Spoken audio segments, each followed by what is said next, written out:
Hello guys, it's Johnny time and welcome to another smart contract hacking tutorial. In today's video, we're gonna solve the first Ethernaut challenge, Fallback, using Foundry. So you're gonna get two birds, one shot. You're gonna learn smart contract hacking and you're gonna master Foundry. Now, if you didn't watch the previous video, how to start with Foundry and Ethernaut, please watch it. It will help you to understand how Ethernaut works and how we're going to solve the challenges using Foundry. As well as I have a full playlist with all the solutions and all the videos. Make sure to subscribe to the channel and follow this playlist if you get stuck and you need some help with Ethernaut. Now, without further ado, let's get started.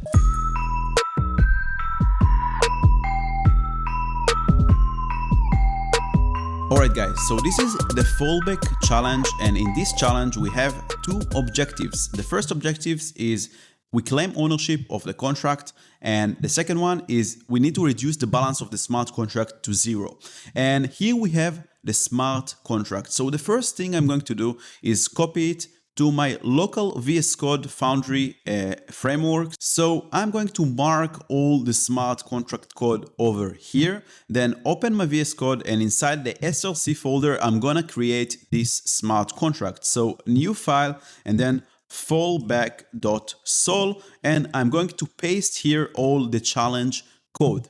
The next thing I'm going to do, I'm going to add some comments with the objectives. So our objectives is one. The first objective is claim ownership of this contract. And the second objective is drain its ETH. So we need to make sure that the contract does not have ETH in the end. Now let's see how we can achieve the first objective, claim ownership of the contract. So if we go to the constructor over here, we see that the owner is being set to message sender, which is obviously not us, but the Ethernaut Factory smart contract that is going to deploy the level instance this contract. So in the beginning, we are not the owners. And here we have some kind of mapping called contributions that maps between address to uint, which probably tracks how much ETH every account contributes to the smart contract. We have a modifier, only owner, and we can see that we have also a withdraw function that is protected by the only owner modifier. So the owner can drain this ETH from this smart contract. If we go down, we see that there is a default receive function that will be triggered every time someone sends ETH to this smart contract, and this receive function is actually changing the owner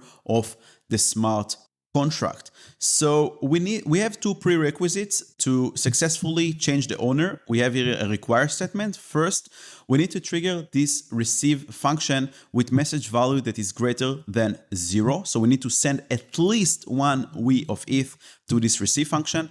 And the second prerequisite is that the contributions of our account message sender, the one who sent it through transaction, should be greater than 0. So we need somehow to change the contribution mapping.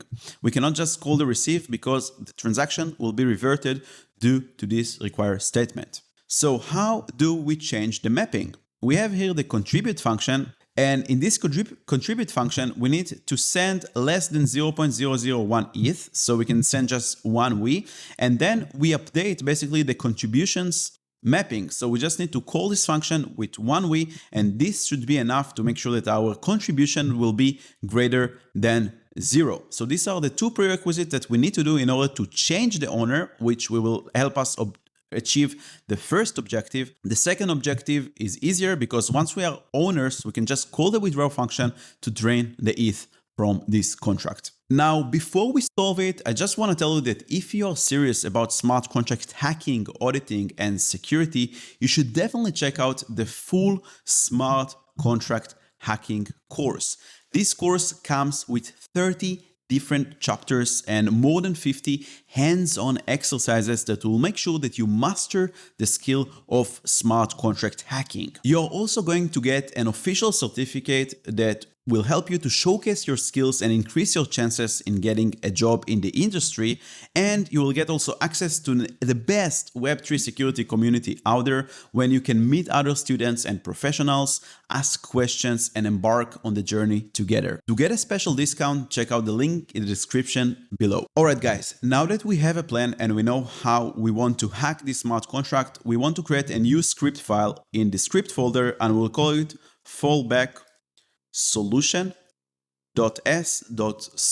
This will be our script file that we will use to solve the challenge. I'm gonna copy from the previous challenge from level 0 the template of our script. This is going to be our script file. We will modify it in a second. Okay, so let's see what we need to change in the file. First of all, we want to import, instead of level 0, we want to import the fallback smart contract. So we'll change it to fallback. And again, guys, if you're not familiar with this repository and you don't know how to use Foundry to solve Ethernaut, please check out the previous video. The link will be in the description below or in the playlist. And this is the video where we set up all the Foundry repository. You can also clone it. The link will also be in the description. So this is a prerequisite. It's something that we covered in the previous video. And instead of importing level 0, we're going to import fallback, and we're going to change the smart contract from level 0 solution to fallback solution. Here we change the instance. So this will be fallback, and this will be fallback, and this will be fallback with lowercase f. And we can remove actually this password and this console log. We do need this VM start broadcast and stop broadcast. And here in the middle, we will actually write our exploitation code. This is to broadcast the transaction to the Goerli blockchain and to our player account and make sure that we solve the challenge. So I'm going to change here the name because fallback is a saved word in Solidity. I cannot just use fallback, so it will be fallback instance. And the next thing I need to do is retrieve the instance smart contract from the Ethernaut website and the Ethernaut factory contract. So I'll have to go to the Ethernaut website to get a new instance. So I'm going to Ethernaut and click here, get new instance. It will trigger a MetaMask transaction. I will submit the transaction, open the console log, and I see that the transaction was submitted and it's going to be mined. So the transaction was mined and we got the instance address, and this is our smart contract address that we need to hack. So I'm going to copy it and paste it here in my script file. Now, remember, we need to do few things. The first thing that we need to do, call the contribute function with one we, so we can update the mapping of the contributions. So this is what I'm going to do. I'm going to do fallback instance.contribute. And now I'm going to send just one we to this smart contract. So value one way. Now that we updated the contributions mapping, we can call the receive function, the fallback default function. But again, we need to send one way because this message value is being checked, and make sure that it's greater than 0. So what I'm going to do here is take the address of the fallback instance and then do a low-level call by using the call function. And I'm going to send here again value of one way. I'm not going to send any data because we don't need to send any data. We want to trigger just this receive function together with one way. We can add here console log. So we'll do console.log. And the first thing we want to console log is the new owner to see if we were actually able to get the ownership. So new owner. And here I'm going to print the current owner of the smart contract. So I'll do fallback instance.owner. Then I want to print my address, my player address, to make sure that I am the new owner and the objective was reached. So my address. And here I'm going to get this address from the env file, because if you remember in the previous video, we stored this address in the .env file over here, my address. So I will use the VM cheat code, vm.env address, to retrieve the address from the environment variable, and the environment variable name is the underscore address. And now we can compare the new owner to our address and see if it's the same. And once we are the owners, we can actually call the withdraw function to drain the contract. So I'll do fallback instance.withdraw. And that's supposed to be enough. This is our exploitation code. And now we want to run the script and see if we're able to complete the challenge. So I'm going to go to the terminal and do forge script. And this will be script of fallback solutions.s.sol, and I'm just going to run the script in a local fork of the Goerli blockchain. And already we can see that we have some typos. This is not good. It should be address. And I had a typo, so address. Okay, let's try to run the script again, and we have another error here, and we can see that it cannot convert non-payable address to contract fallback. Why? Because this fallback contract has a receive function, which means that this address should be payable. So we need here to add the payable keyword. So we wrap the address with payable to convert it to payable address, not just an address, because this contract can receive ETH.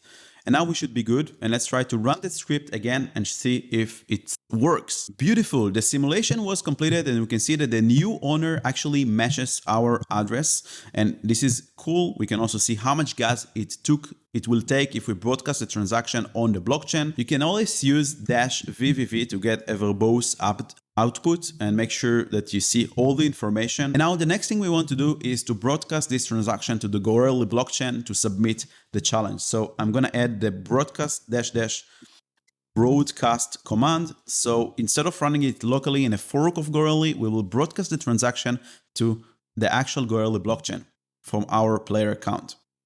Beautiful, the transaction is being sent and now it's being mined and we're waiting for the receipt. We have 0 out of 3 receipts and it's done. The transaction was mined. We got 3 out of 3 receipts and now we can go back to the website, close here the console, and we should have the right state. We achieved all the objectives. We are the owners and we withdrew the money from the contract. So we can just click here, submit instance, in order to check if we were actually able to complete the challenge successfully. So I will confirm the transaction and open here the console. We can see that we are submitting the level instance and the transaction was sent, and we will wait for the yes, we did it. Well done, you have completed this level. It means that we were able to hack the fallback smart contract to get the ownership, to withdraw the ETH, and successfully submit the challenge using Foundry. This is beautiful. Now we can click here, go to next level and jump to the next challenge. Don't forget to watch the next challenge walkthrough. Don't forget to smash this like button and don't forget to subscribe to the channel for more Web3 security awesome hacking tutorials. Thank you so much and I will see you in the next one.